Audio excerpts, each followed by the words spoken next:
lo que vamos a ver hoy día y yo voy a apagar mi cámara, la voy a prender después. Si no ven, por favor, me avisan al tiro. Este es el Power, ¿lo ven? Sí, profe. Ya, súper bien. Ya. Ay, me falta grabar, chicos. Esperen un ratito. Tengo que volver acá porque tenemos que empezar a grabar para mandarle la grabación en el caso de que la quieran ver.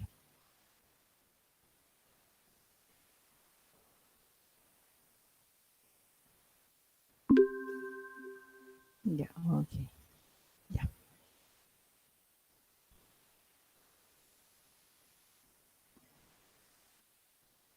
Ya, ahí estamos.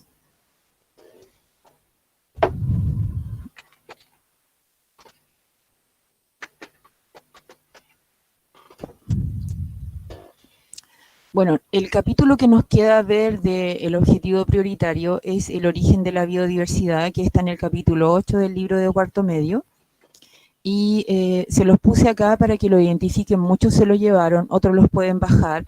Y si no lo tienen, yo se los puedo proporcionar al curso A, B, C, ya se los proporcioné, perdón, al A, al C y al D se los proporcioné. Pero si los alumnos del B no lo tienen, también se los puedo enviar. ¿Ya? Y si se lo llevaron para la casa, mejor esté el capítulo 8.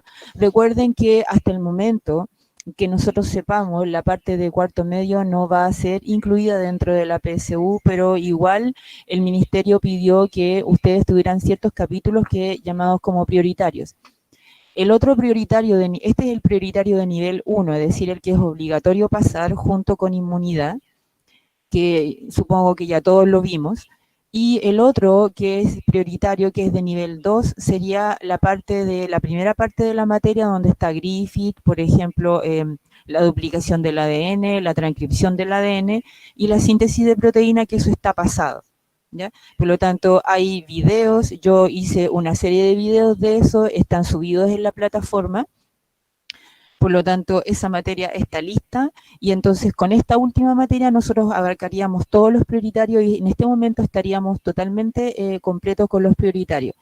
Una vez que termine este prioritario, yo les voy a mandar una pequeña prueba que obviamente es formativa dentro de lo que estamos haciendo para evidenciar que hemos logrado los prioritarios 1 y el 2, pero la prueba va a ser referida al 1. La prueba es hecha en la plataforma de los formularios entonces lo único que tienen que hacer ustedes es contentar ABC y luego va a salirles el puntaje total sobre esa prueba. ¿Ya? Entonces apenas yo la tenga lista, se las voy a hacer llegar para que en un determinado tiempo vayan contestando eso para evidenciar que ya los prioritarios los terminamos. Bueno, comenzamos entonces. ¿Qué es lo que es la biodiversidad? Bueno, la biodiversidad incluye 3 aspectos o 3 niveles. Uno sería la biodiversidad, la diversidad genética, que se refiere a los diferentes genes o alelos de un gen que dentro de una población nosotros podemos encontrar.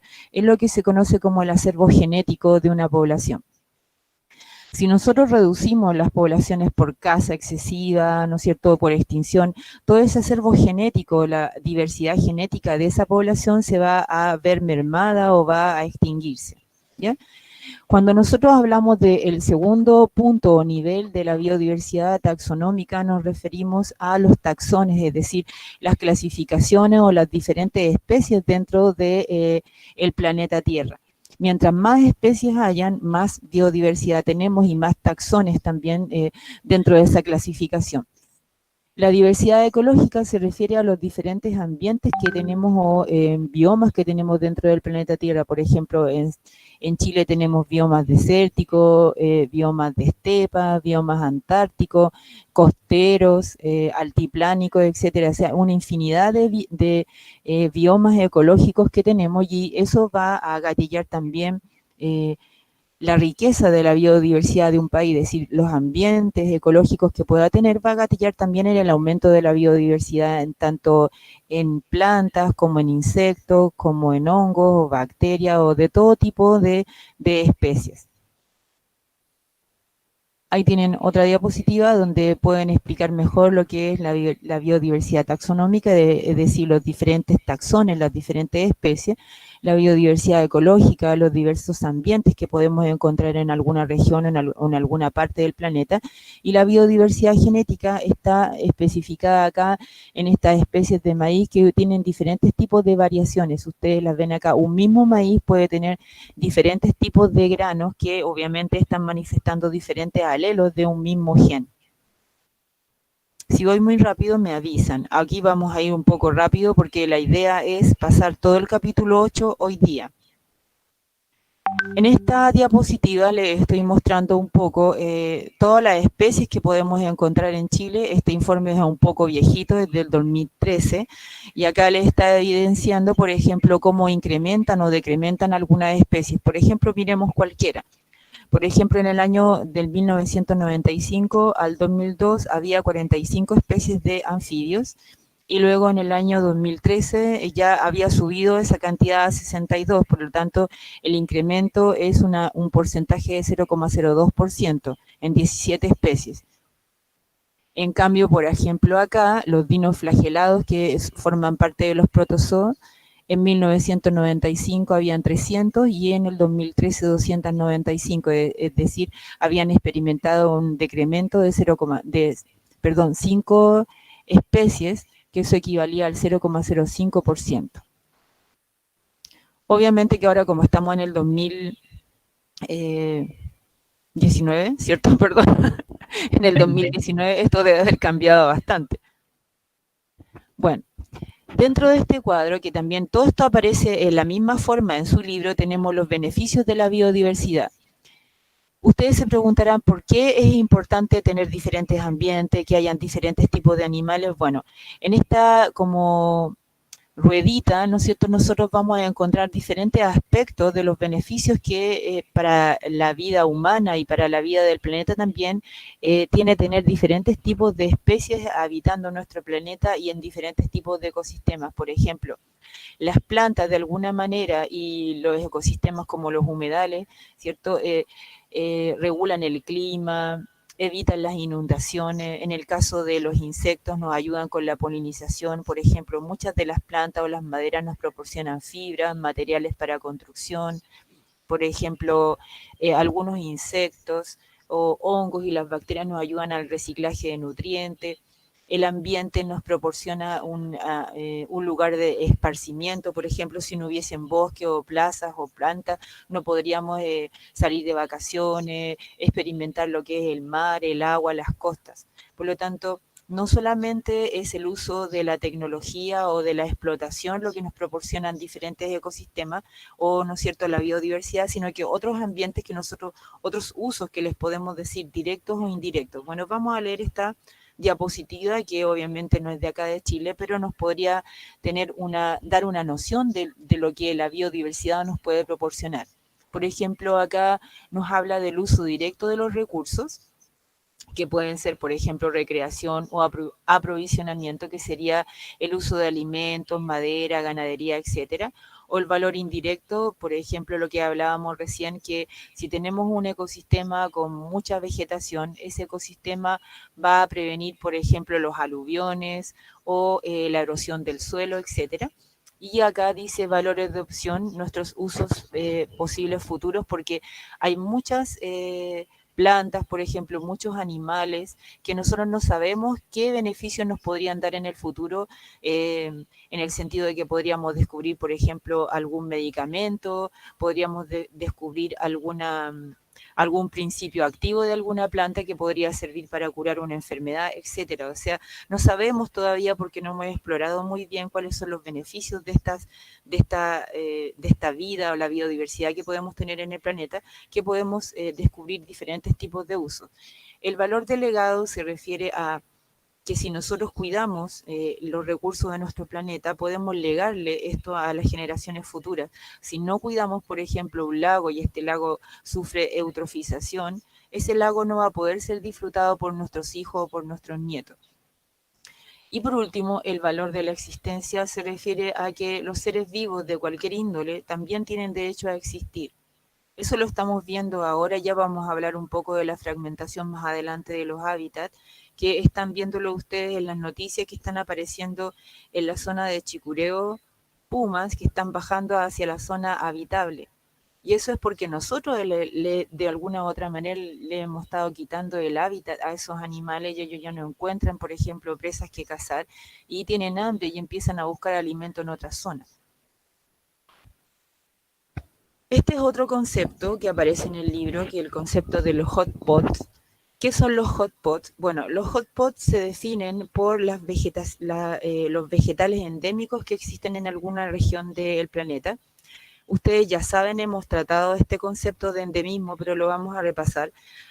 Un animal o una planta endémica es aquella que se encuentra solamente en una región del planeta y no otra.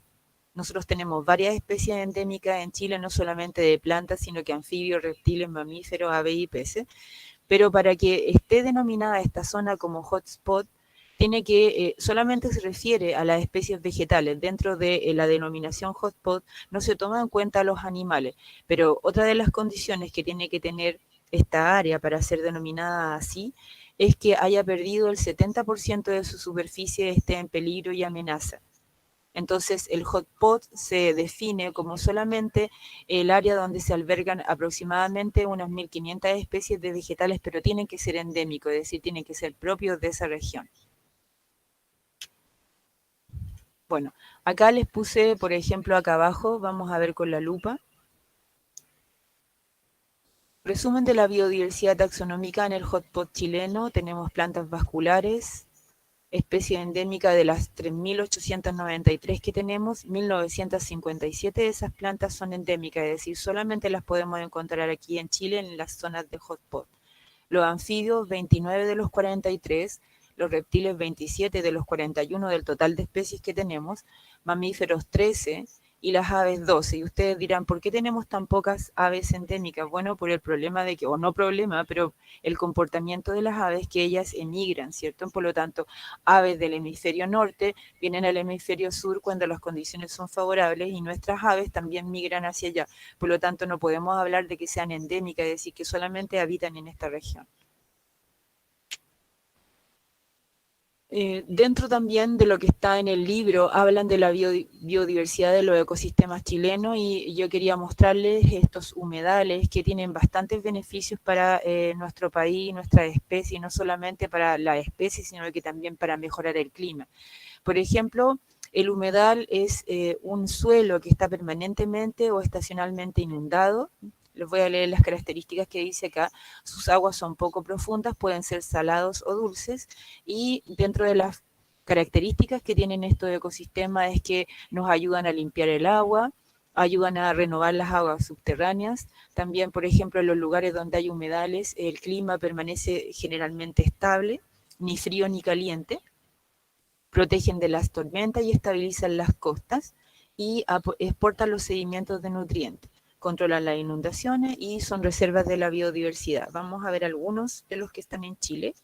Por ejemplo, en la primera región está el Salar de Surire, el Salar de Huasco, en la segunda región Soncor, Tara, en la tercera región Santa Rosa, en la cuarta región la Laguna Conchalí, el Humedal de Yali en la quinta región, en la en la décima región, el Santuario Carlos Aguander, y en la Bahía Lomas en la 12ª región. Por lo tanto, si ustedes se dan cuenta, en Chile hay bastantes humedales que yo ni siquiera conozco, ni siquiera he tenido la oportunidad de ir al Salar de Huasco. Yo creo que muchos de ustedes han tenido la oportunidad de conocerlo, ni tampoco. ¿Sí, amor? ¿Quién es? Joan. ¿Quién? ¿Cómo? Joan. Joan, hola, Joana Maya, ¿cómo estás? Tanto tiempo. Cuéntame, Joan. ¿Los salares igual tienen agua salada? ¿O? Tienen agua salada y dulce. Siempre pensé que los salares eran simplemente como que No, perdón, estamos hablando de los humedales. Pero, ¿por qué un salar sería un humedal? Hay salares. Dime, no te escucho bien. ¿Por qué un salar? Ahí quedé. ¿Por qué un salar sería un humedal? Un humedal por las características que tiene, porque alberga varias especies, porque los ecosistemas que tienen al lado son depurados. Por eso estos salares también se caracterizan como humedales, por la característica del suelo. Fíjate que el agua es poco profunda, pero también puede ser salado o dulce. Es decir, un humedal no solamente puede tener agua dulce, sino que también los salares como estos que están acá se denominan humedales también. Fíjate que los salares de la región, de la primera región, albergan las especies de flamencos, ¿te acuerdas? Sí. ¿Ya? Entonces, a pesar de que son salares y tienen agua salada, también se denominan humedales porque el agua es poco profunda y cumple con ciertas características que son las que yo te puse acá. Por lo tanto, si tú te fijas acá en esta infografía, ups, se me fue para el otro lado, dice los humedales salvavidas contra la pobreza, que tenemos humedal en la quinta región, pero también tenemos los salares que están en la primera región. Es decir, tanto los salares como los humedales se llaman en buenas cuentas humedales. La Ya, definición de profe. salar es porque tienen agua salada. Ya, profe, gracias. De nada. Hola, profe, tenía una consulta. ¿Ya? ¿Quién es? Sacha Sea. Hola Sacha, ¿cómo estás? Cuéntame. Es que me surgió la duda de qué forma depuran el agua. Lo que pasa es que cuando estos ecosistemas, ¿no es cierto? Por ejemplo, reciben contaminantes, en estos ecosistemas muchas veces habitan bacterias que, por ejemplo, ¿conocen las bacterias que son extremófilas? ¿Cierto? Sí, algo recuerdo. Ya. Si hay algunas, por ejemplo, bacterias que pueden subsistir en nuestro ecosistema y, por ejemplo, en el caso de los salares que están en lugares donde, por ejemplo, abunda la minería, muchas de estas bacterias tienen la capacidad de consumir los metales y transformarlos en ser menos tóxicos. Entonces, luego estas aguas van filtrando hacia las napas subterráneas y, por lo tanto, van limpiando esas aguas de contaminaciones.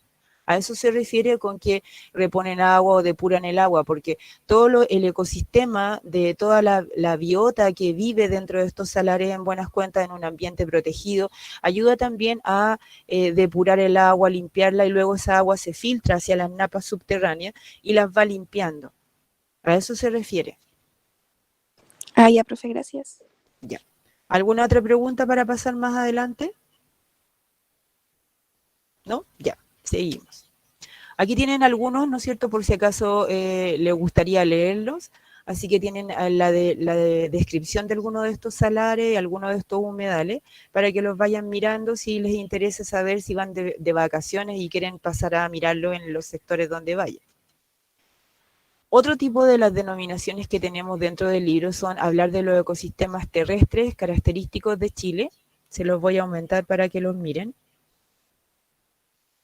Acá tenemos, por ejemplo, desiertos, matorrales, bosques esclerófitos, matorrales, hierbazales, estepas y pastizales. Bueno, esta denominación yo no se las voy a explicar ahora porque ustedes la han visto ya en los power que hemos hecho de ecología.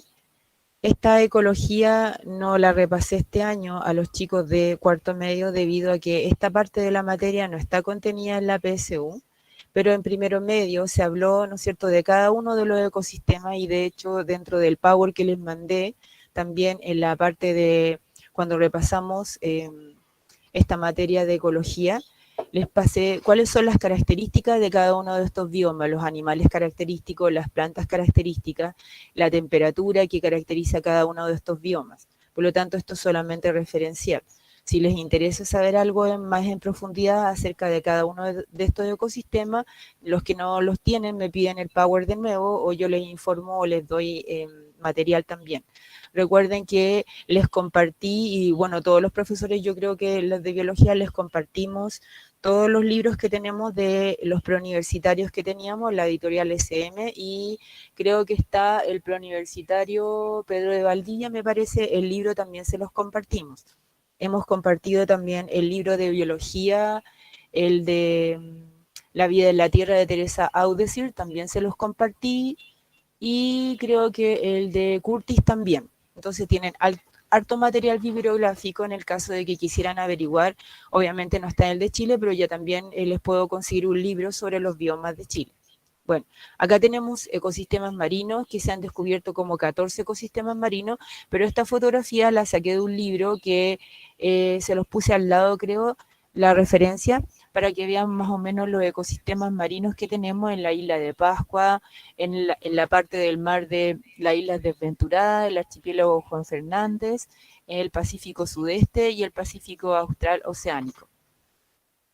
Acá tienen un estudio del Ministerio del Medio Ambiente del año 2016, hecho por el doctor Jaime Rovira, donde más o menos detalla todos los tipos de ecosistemas marinos que tenemos, por ejemplo, montes submarinos, zonas zoogeográficas litorales, ecorregiones marinas de Chile, fiordos, canales, etcétera. Entonces, como para que les den una mirada de lo que está en las zonas profundas, que son superficiales, perdón, que son más ricas, y las zonas más profundas donde la biota es menos abundante, producto, ¿no es cierto?, de que la luz todavía no llega, entonces las zonas fóticas, las zonas afóticas, etcétera.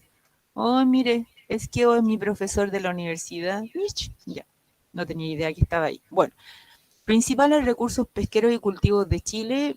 Bueno, les puse esta diapositiva para que ustedes se maravillen con algunos de los recursos pesqueros. Pesqueros significa que son de explotación, ¿cierto? Y marinos de cultivos de Chile. Es decir, hay cultivos, ustedes como vieron en las noticias, me imagino que cuando se escaparon estos salmones, todo el mundo estaba preocupado porque estos salmones, ¿no es cierto?, traen algunas enfermedades que son controladas en los cultivos. A ellos les dan antibióticos y por lo tanto es tan peligroso que se escapen a mar abierto porque contaminan de algunas enfermedades a las especies nativas de nuestro país. Por lo tanto, por eso estaban tan preocupados. Bueno, estos son algunos de los recursos que explotan tanto en nuestro país como en otros países también.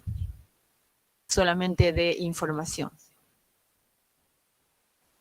Animales endémicos de Chile. Bueno, la característica de endemismo se amplía tanto a plantas como insectos, como a todos los tipos de especies que vivan en Chile y de la taxonomía, ¿cierto? Endémico, como les dije, son aquellos animales o especies o todo tipo de animales y de plantas que viven en una región determinada y no las vamos a encontrar en otra. Bueno, de las especies endémicas que tenemos en Chile, el 65% representan los anfibios, el 63% la representan los reptiles, peces de aguas continentales, es decir, cerca de la costa el 55%, las plantas el 50%, las aves un porcentaje bastante pequeño, ya les expliqué por qué, y los mamíferos el 11%. En esta parte les puse una clasificación taxonómica de algunas de nuestras especies que se clasifican en peligro de extinción o vulnerable o preocupación mayor. Nosotros tenemos muchas especies en estas categorías, pero obviamente el objetivo de la clase de hoy día no es detallar a cada una de ellas, ¿ya? Por ejemplo, tenemos en peligro crítico una planta llamada palito negro, y aquí del reino Plantae, la clase Filicopsida, el orden Filicales, la familia Adiantaceae y el nombre científico Adiantum pearcei. Ustedes ya saben que los nombres científicos, el primero pertenece a la familia, ¿no es cierto? Y el segundo es la especie particular, y el nombre común puede cambiar dependiendo del lugar donde se encuentre. Pero como estamos aquí en Chile y la gente que la conoce como palito negro, ese es el nombre científico que se le da acá en Chile. Y es una especie nativa, por lo tanto es endémica. Bueno. Avancemos un poco y después les voy a mostrar el estudio donde, si ustedes quieren conocer todas las especies y todas las valoraciones que tienen, se los voy a enviar ahí para que ustedes lo puedan ver, ¿ya? Continuando con la materia de nuestro libro y con los programas que está establecido en el capítulo 8, vamos a ver los factores que inciden en la pérdida de la biodiversidad.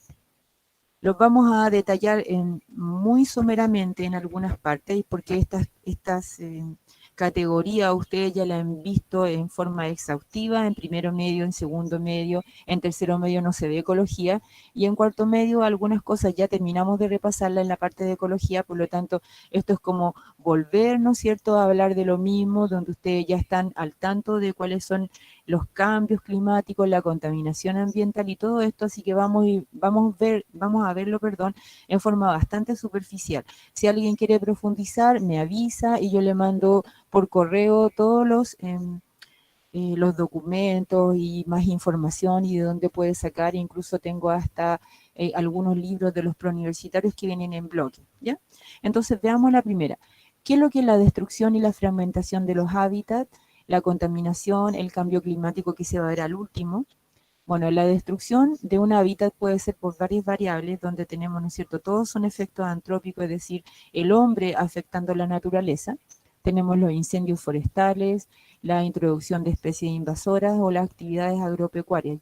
Si necesitan, por ejemplo, que detallemos, yo les detallo de qué se trata cada una de estas cosas. Vamos a ir viendo a medida que vayan avanzando las diapositivas. La contaminación, ya vamos a ver de qué se trata y obviamente el efecto del cambio climático. Bueno, acá tenemos una cantidad de especies que también aparecen en su libro, que son determinadas como especies invasoras. ¿Y cuál es el problema de las especies invasoras? El problema de ellas es que generalmente se reproducen más rápido que las especies endémicas, son depredadoras a veces de estas especies endémicas, también ocupan sus refugios, o ocupan sus alimentos, su lugar donde ellas se aparean, y les contagian enfermedades. Por lo tanto, dentro de las especies invasoras... Dime. ¿Aló? ¿Quién es? ¿Alguien me estaba hablando?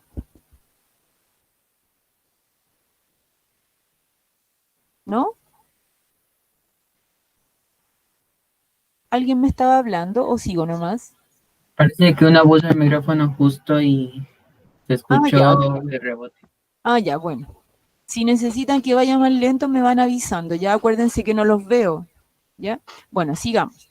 Como les decía, las especies invasoras tenemos varias aquí en Chile. Acá tenemos en el primer lugar el castor, el conejo, el bisón, algunas especies de peces, chaqueta amarilla, la rana africana, los perros se consideran invasores también, y el jabalí. ¿Por qué los perros? Porque los perros cuando habitan en algunos lugares silvestres matan a las especies endémicas. Las persiguen, las matan, no las dejan, por ejemplo, aparearse, las cazan, etcétera. Por lo tanto, se consideran también invasoras. Este que está acá, que a lo mejor ustedes no van a saber qué es, el dídimo, es una especie de alga que también es se propaga con mucha rapidez y es invasora también. Todas las que están acá, fíjense la rosa mosqueta, que tiene bastante utilidad en nuestro país, ¿cierto? Se hacen cremas para curar heridas. También es una especie introducida e invasora. El abejorro, la chaqueta amarilla también, y las ratas obviamente porque consumen o comen huevos de aves nativas, etcétera, y comen, ¿cierto?, a destajo lo que pillan, y basura también, y contagian enfermedades. El ciervo rojo y el jabalí fueron introducidos para caza deportiva, pero terminaron, ¿no es cierto?, con un crecimiento demográfico explosivo, comiendo toda la vegetación del lugar donde estaban. Por lo tanto, son plagas en buenas cuentas. Estos animales, los que son plaga, tienen permiso de caza indiscriminada, es decir, la gente puede, ¿no es cierto?, por deporte ir a cazarlos, debido a que ellos se reproducen en tal cantidad que ocupan amplios espacios de territorio y compiten con las especies nativas. Esto era lo que yo les contaba. Acá tienen la dirección del gobierno de Chile, se los voy a colocar en más grande para que lo puedan ver. Bueno, acá, ¿no es cierto?, www.mma.gov.cl están las clasificaciones y el listado de todas las especies nativas hasta el 2014. Cuando yo lo saqué hace como 2 años, era el listado que había de todas las especies nativas que tenemos en Chile. Así que si a alguien le interesa revisar, y no solamente de animales, sino que es insectos, hongos, protozoos, anfibios, peces, todo lo que usted quiera saber está ahí en esa página. Esto que tenemos acá en este cuadro que están mirando son la categorización que se le da a las especies nativas en el estado de conservación que tienen. Por ejemplo, tenemos varias categorías donde Rara no significa que esté fuera de peligro, sino que, por ejemplo, acá abajo, rara, significa que esta especie es muy poco conocida, por lo tanto, y se ve muy pocas veces. Los ecólogos no han tenido oportunidad mucho de experimentar cómo es por ejemplo, su movimiento, el nivel de reproducción, su hábitat, lo que come, o dónde está su nicho ecológico en buenas cuentas. Por lo tanto, no puede determinar, ¿no es cierto?, en qué estado de conservación se encuentra. Fuera de peligro, ella es aquella especie, obviamente, que la encontramos en todos lados, que tenemos un estado de conservación que sido frecuente a través del tiempo, por lo tanto, está fuera de peligro. La insuficientemente conocida es donde no hay mucha información de ella y no se sabe tampoco, ¿no es cierto?, mucho si está todavía presente y no se ha encontrado representantes, o se encuentra uno cada 3 años o uno cada 5 años, por lo tanto no se sabe muy bien si el estado de conservación. Vulnerable es que puede estar en peligro de extinción en los próximos años, y en peligro de extinción cuando en este momento, ¿no es cierto?, hay muy pocos representantes de cada especie, y extinta es cuando han pasado ya como 10 años o 15 años y no hemos encontrado ningún representante de esa especie.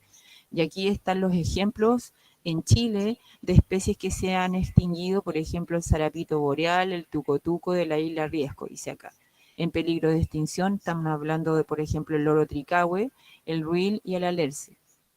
Vulnerable el chagual chico, el carpintero negro, que es un ave insuficientemente conocida, aguilucho de la puna. Los aguiluchos son una especie de cernícalos, es decir, aves rapaces.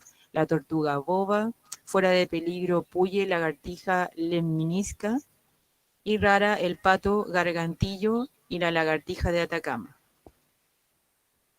Me fui para otro lado, perdón. ¿Dudas en esa parte de la materia, chiquillos?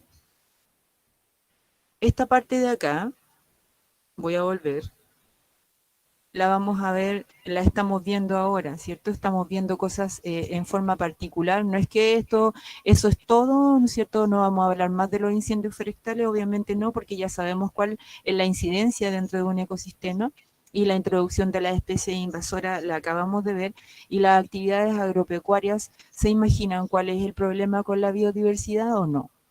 Es una pregunta que les estoy haciendo, por si acaso. Que las actividades agropecuarias afectan en sí media a la flora y fauna. ¿Sí? ¿Y por qué se te ocurre que lo hacen? Esa es la pregunta. ¿Por qué crees que las actividades agropecuarias podrían influir en, por ejemplo, variar o hacer disminuir la biodiversidad de un ecosistema? No solamente con los animales, sino las plantas, por ejemplo. ¿Por cultivo? ¿Sí? ¿Por qué?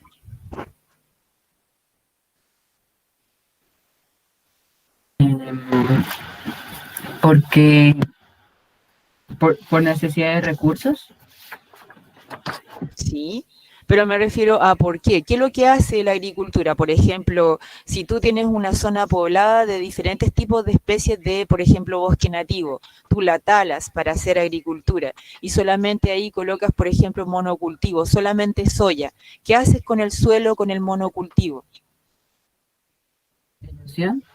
Desgasta los suelos. Lo desgastas, claro, ¿cierto? Le quitas el nitrógeno y por lo tanto no usas una renovación de vegetaciones que vas a plantar, ¿no es cierto? Lo normal sería que, por ejemplo, tú un año plantaras maíz, el otro año plantaras, soya, el otro año plantaras, por ejemplo, lechuga, el otro año papa, para que fueras renovando el suelo con diferentes tipos de cultivos que usan diferentes tipos de nutrientes. Por lo tanto, la agricultura también, en buenas cuentas, puede afectar la biodiversidad.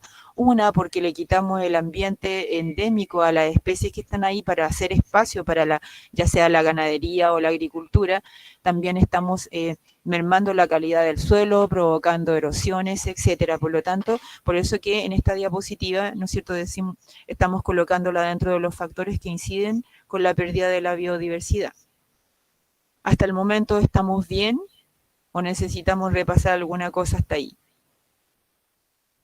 Todo bien, profe. Ya, súper.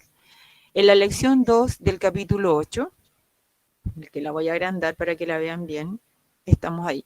¿Cómo conservamos la biodiversidad si los países no quieren cambiar sus políticas de desarrollo? Aquí mostraremos 3 modelos de desarrollo, ¿ya?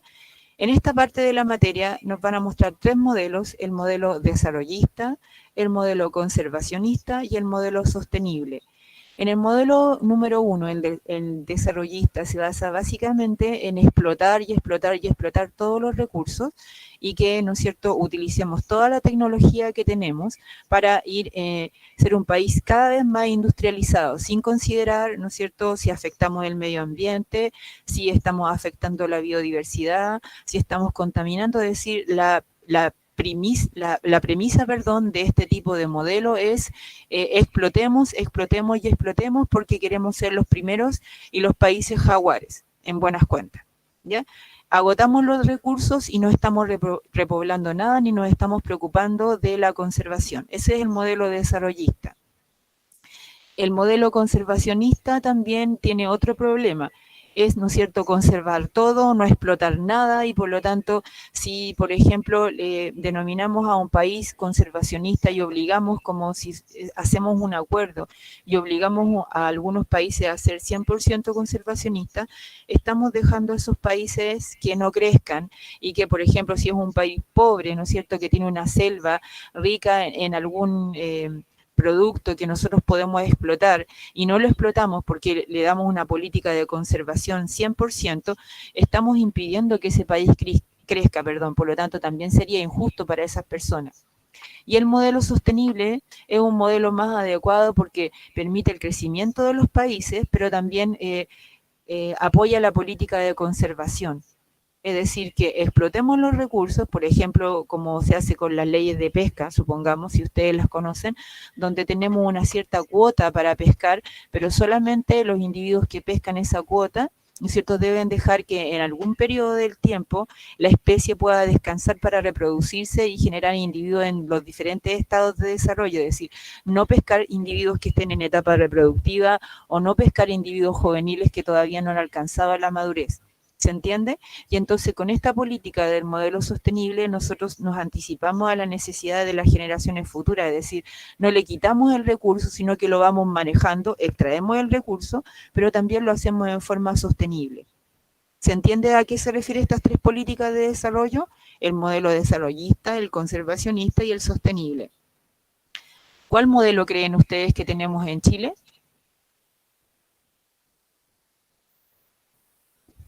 ¿Sostenible? ¿Cuál modelo creen que tenemos en Chile sostenible? ¿Ese me dijeron recién? ¿Sostenible? ¿Todos opinan que tenemos el modelo sostenible?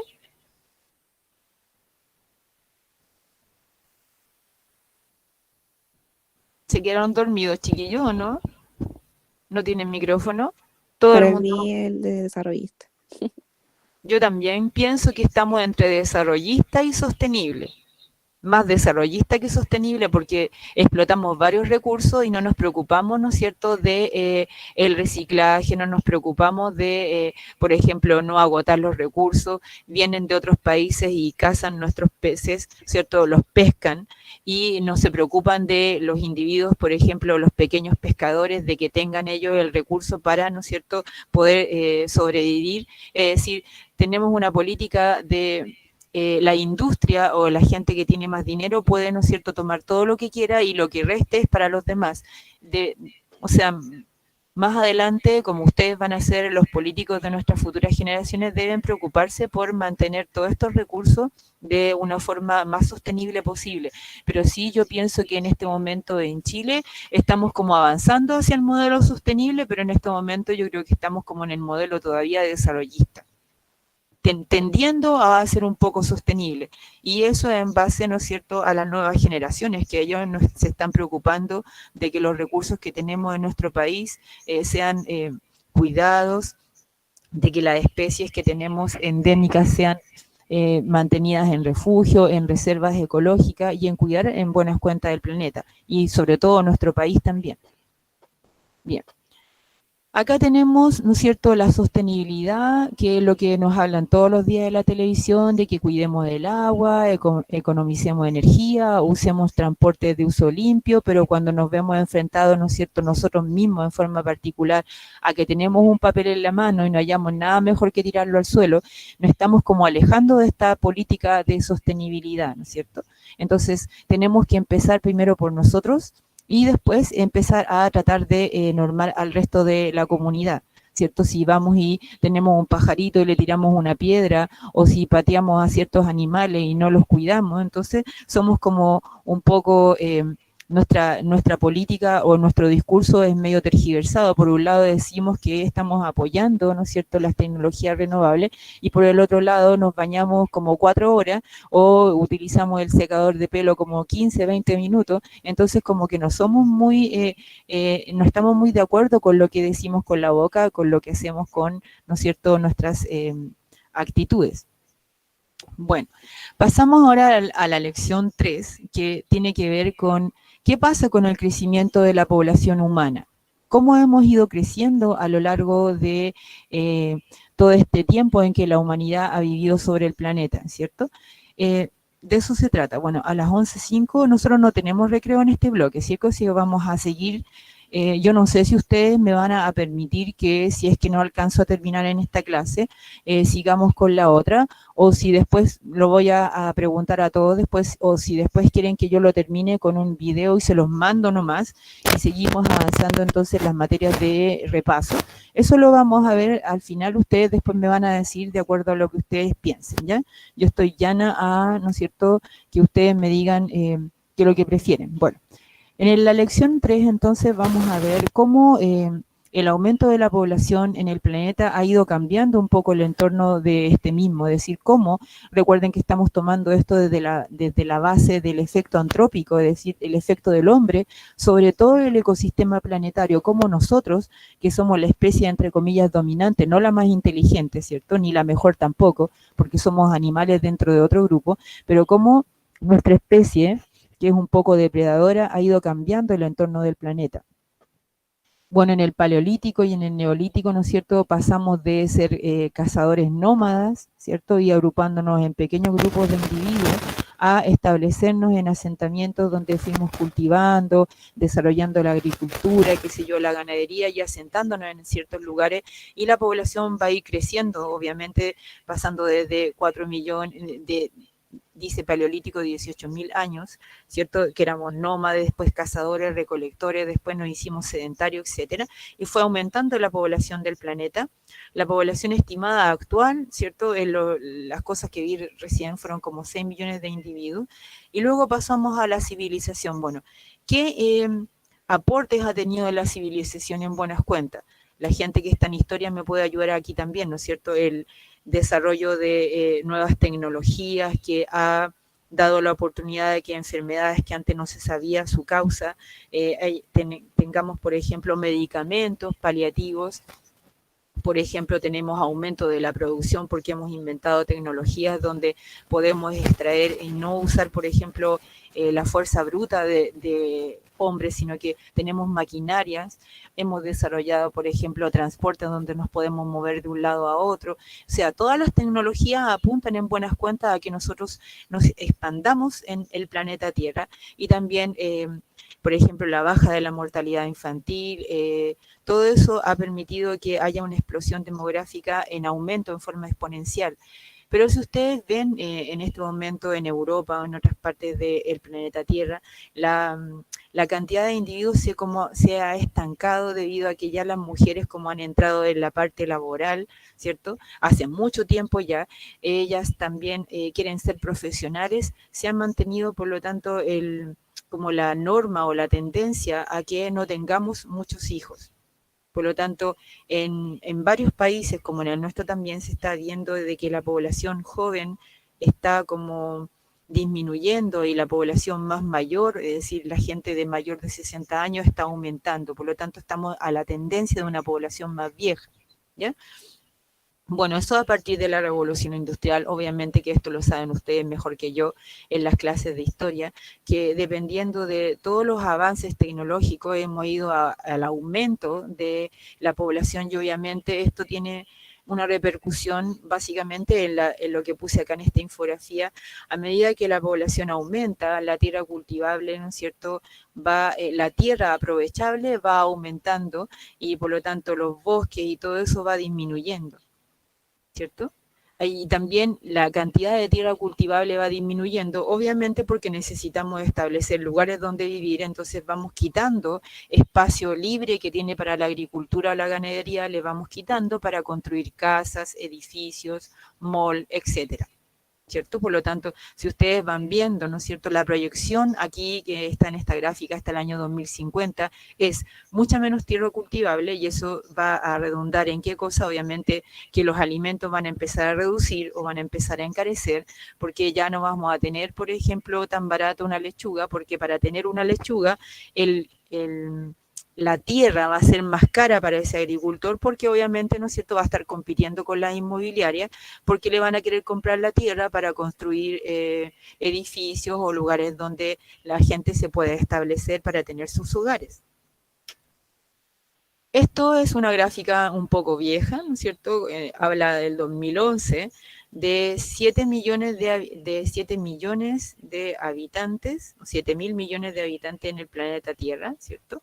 Bastante, y yo creo que si hiciéramos un censo ahora serían muchos más. ¿O ustedes creen que muchos menos? ¿Qué creen que haya pasado, no es cierto, con la pandemia?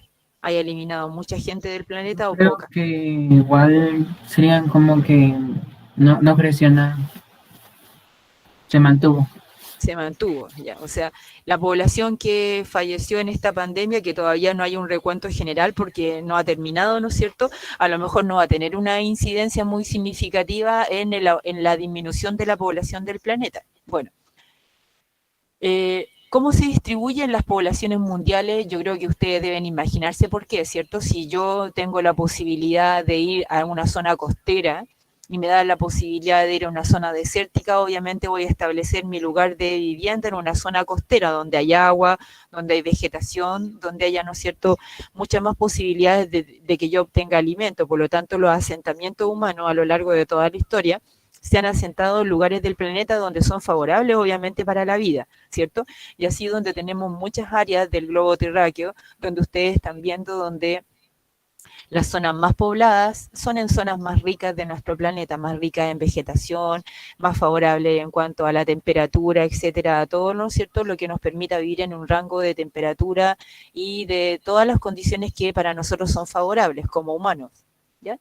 Acá tienen una gráfica donde representa más o menos, por ejemplo, que en China se concentra una gran cantidad de población, 19,4%, en la India un 17,5%, por ejemplo, en Brasil un 2,8%, Nigeria un 2,3%, Japón 1,9%, y nosotros deberíamos estar agrupados en el rojo, que serían los otros países, que son un 41,2%. Fíjense, China tiene un 19,4% de todo el globo terráqueo. Increíble. Bueno, en la economía de los recursos y la población humana, aquí al ladito les puse una gráfica de la premisa básica de la sostenibilidad ecológica. Bueno, dentro de las políticas están los compromisos internacionales que a veces no se cumplen mucho, ustedes saben eso, ¿no es cierto?, de que, por ejemplo, no usemos aerosoles, no tengamos caza indiscriminada con algunas especies, no haya sobreexplotación, disminución que tenga que ver con la sostenibilidad ecológica, la disminución del crecimiento demográfico, ¿cierto? Mientras más personas haya, la carga del planeta es mayor. Recuerden que nosotros tenemos una capacidad de carga X del planeta, es decir, cuántas personas efectivamente puede sostener el planeta, no sostener de afirmarla, sino que sostener en cuanto de proporcionarle alimento, un espacio donde vivir, etcétera, ¿cierto? Por lo tanto, ya hemos sobrepasado como en 2,5 planetas la carga del planeta. Atención a países necesitados, menor consumismo, educación ambiental, fomento del reciclado, que aquí tratamos de reciclar, pero la verdad es que no sabemos qué hacer con los cartones, ¿no es cierto?, con las latas que reciclamos, porque no hay en Chile una planta procesadora efectiva como en otros países. Tecnologías limpias, más o menos no se privilegian. Por ejemplo, en el transporte público deberían ser todos los transportes con electricidad y todavía seguimos usando diésel. Minimizar la contaminación y recursos renovables. No sé si ustedes se dieron cuenta, ahora que estamos en confinamiento, que el clima en el invierno varió un poco, tuvimos lluvia, se veía la cordillera, por lo tanto, fíjense que somos nosotros, en buenas cuentas, lo que estamos contaminando nuestro país, nuestro Santiago. Santiago obviamente tiene una cadena cordillerana que evita, ¿no es cierto?, que el aire circule en mucha cantidad en el invierno, pero en este momento que estuvimos todos confinados, que los autos salían en poca cantidad, ¿se fijaron cómo cambió la calidad del aire? Es decir, como que nuestro país se renovó, o sea, nuestro país y el planeta tuvo como una oportunidad de renovarse completamente y bajar las emisiones un poco de contaminación. Aquí tienen otra gráfica que les muestra a lo largo de la historia cómo la cantidad de humanos que ha habido. Aquí tenemos planeta feliz, planeta no tan feliz y un planeta, ¿no es cierto?, casi al riesgo del ahogo, porque mientras más habitantes tenga el planeta, más, por ejemplo, basura emitimos, más recursos utilizamos, más áreas verdes estamos quitando por, obviamente, lo que acabo de decirle, que necesitamos lugares donde vivir, por lo tanto estamos restringiendo y achicando los lugares que están destinados a la agricultura o otras cosas.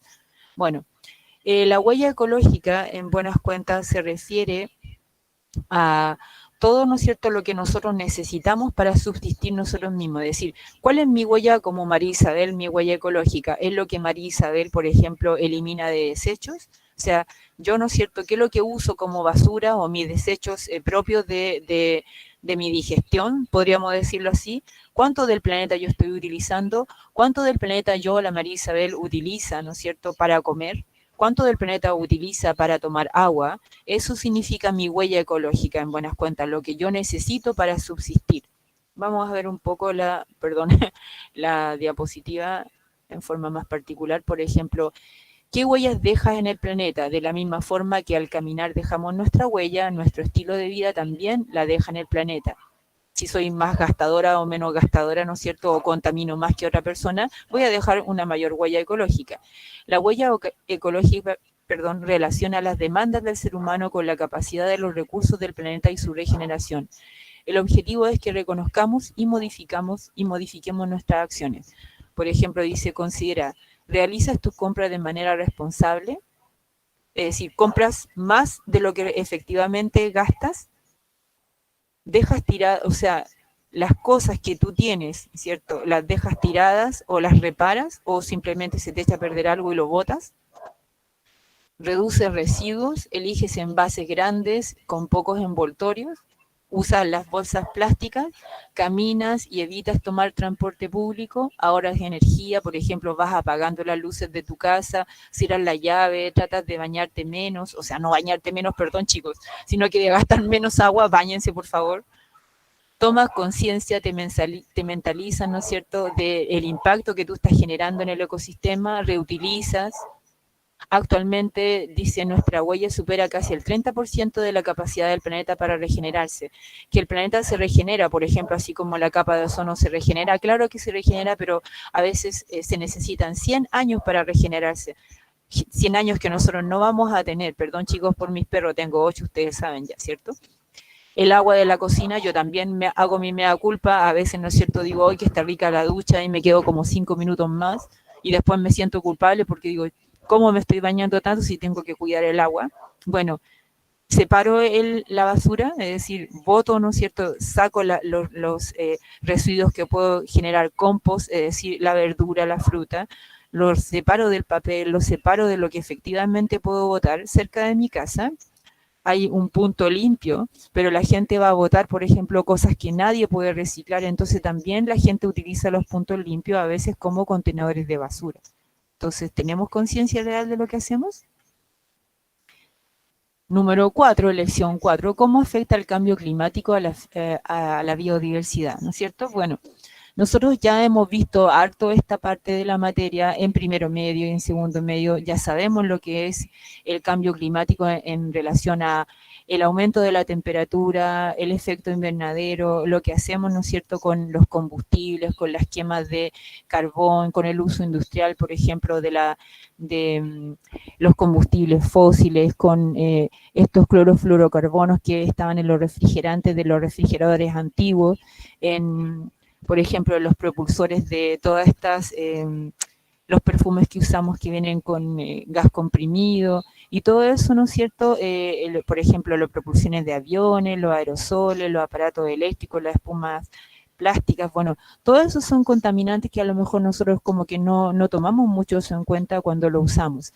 Bueno, esta infografía la encontré bien entretenida porque hace una comparación entre el planeta Tierra, entre Marte y Venus, en el efecto de los gases de invernadero. Bueno, todos sabemos que los gases de invernadero no es que sean malos, sino que si no tuviéramos los gases de invernadero, la temperatura caería un promedio de 15 grados, 18 grados, y eso inmediatamente congelaría nuestro planeta o haría imposible la vida de nosotros. Por lo tanto, el efecto invernadero es bueno, ¿no es cierto?, porque retiene todas estas radiaciones que llegan al planeta y que son como calor infrarrojo y nos ayudan a temperar nuestro planeta. De lo contrario, la vida sería insostenible. Pero cuando esta capa de estos gases de efecto invernadero, el vapor de agua, el CO2 y otros gases, ¿no es cierto?, abundan, la cantidad de calor que se genera acá es tanta que comenzamos a tener diferentes problemas, como por ejemplo los que ustedes ya saben, derretimiento de los polos, aumento del nivel del mar, etcétera, que hayan incendios, por ejemplo, espontáneos, como por ejemplo en Australia. Y lo que les quería mostrar era esto, miren, se los voy a mostrar rápidamente, me quedan 3 minutos y no creo que se quieran quedar 5 minutos más, porque como vienen de otra clase, pero si ustedes no se vayan, por favor, y les voy a mostrar esto y volvemos a la clase para quedar de acuerdo en qué podemos hacer. Por ejemplo, dice, Marte tiene una atmósfera muy delgada que se compone casi en su totalidad de dióxido de carbono. Sin embargo, como tiene poca agua, recuerden que la atmósfera de nosotros tiene dióxido de carbono, pero también tiene vapor de agua y metano para reforzar el efecto invernadero y una presión atmosférica muy baja, el efecto invernadero de Marte es casi inexistente. Esto hace que la superficie de Marte, nuestro vecino más cercano, se mantenga congelada. Al contrario, Venus, dice, en Venus la atmósfera se compone casi completamente de dióxido de carbono, mucho, sin embargo las concentraciones de este gas son 300 veces superiores a las de la Tierra. Esto crea un efecto invernadero demasiado fuerte, lo que hace que la superficie de Venus sea suficientemente caliente como para derretir el plomo.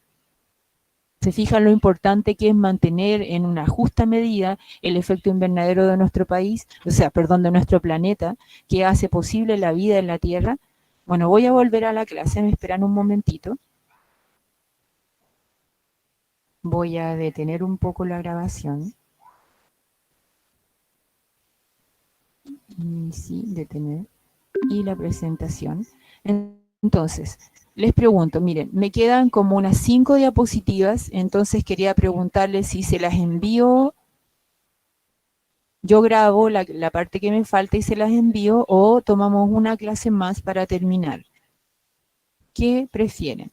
Estoy pasando la lista por si acaso, así que no se muevan, ¿ya? Yo pienso que mandar lo que queda, si es que queda muy poco, ¿no? Sí, queda poco, entonces se los mando por correo, o sea, se los subo a la plataforma, chiquillos, y ahí, ¿no es cierto?, quedamos lista con eso. ¿Les parece bien? ¿Sí o no? Ya. Sí, profe, en el chat le ponen que sí. Ya, en el chat me pusieron que sí, gracias. Ya, cuéntenme, ¿han entendido la materia? ¿Necesitan alguna explicación o creen que está bien así como lo estamos haciendo o prefieren de otra forma? Les pregunto porque como tenemos a todos acá, bueno, esto es más o menos la materia de ecología de cuarto medio, me falta un poquito solamente. Se los voy a mandar como un video pregrabado por mí misma solita, sin público como en los partidos. Entonces, eso es lo que voy a hacer. ¿Les parece entonces? Ustedes me dijeron que sí. Voy a mirar el chat. Yo opino que suba el final al Classroom. Me parece, Matías, muy bien. Ya, sí, ya, perfecto. Entonces, chicos, les agradezco mucho por haber venido a clases. Hasta el momento hay 113 personas, que esas son las que quedaron en la asistencia. No sé si tienen alguna duda. Entonces, la próxima clase sería el 8 y comenzaríamos con el programa que les mandé, es decir, con la materia de genética, algunos ejercicios que voy viendo. Cada materia yo creo que me voy a demorar aproximadamente 2 clases. Eso va a depender de el quórum que tenga y las preguntas. Chicos, las preguntas, por favor, no sé si pueden mirar el chat. En este momento les voy a colocar el correo que yo tengo para las preguntas. ¿Ya? Espérenme un ratito que se los voy a digitar. Es todo sin acento.